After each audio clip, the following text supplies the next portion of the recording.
How do we keep secrets and tell lies for decades at a time? There's a lot happening in the world which involves secrecy and active deception on the part of authoritarian regimes, on the part of organized crime, on the part of corporations. Our understanding of this and our ability to address it and to weigh when it's necessary really hinges on building a body of knowledge that we can draw upon. And it doesn't really exist. There are little threads in psychology, threads in political science and history, but I think I'm the first person to really try to bring those together into a coherent research agenda focusing on long-term deceptions and long-term lies.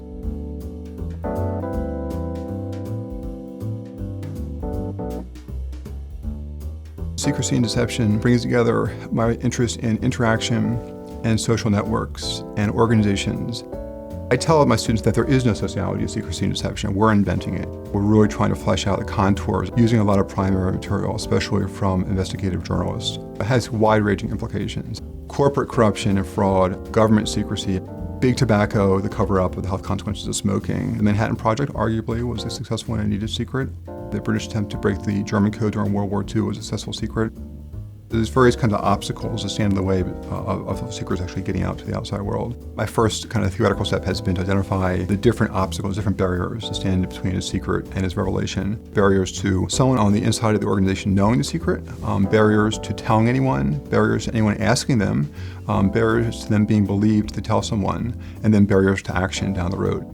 You think that we have the ability to perceive the truth wherever it exists, and that there are people who know the truth and those who don't know the truth, and those who don't know the truth want to know the truth, essentially. And I think what's really striking me is the number of people in the Madoff Ponzi scheme who kind of half knew what the truth was and just were able to deny it or ignore it or not pursue it or put it in the back of their mind.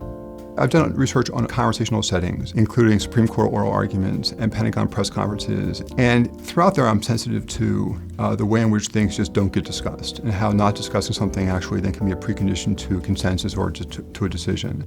I also have a book on the many hours of tape recordings that Kennedy secretly made of the deliberations with his executive committee of the National Security Council during the Cuban Missile Crisis.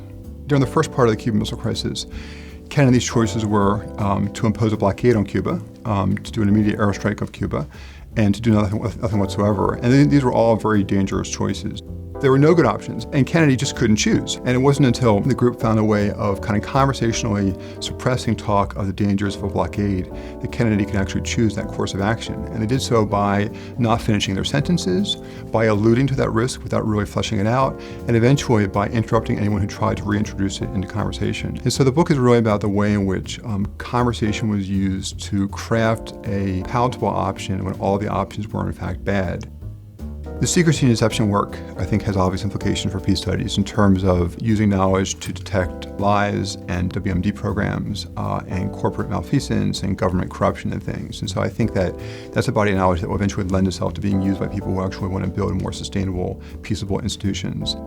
I'm always looking for students who have good projects and good data. My goal is to attract graduate students to Notre Dame who have an interest in secrets and lies and detecting these and combating them and working with them on their projects. And I'll be more and more concerned with that as I lay the theoretical groundwork and move forward into kind of large-scale empirical projects.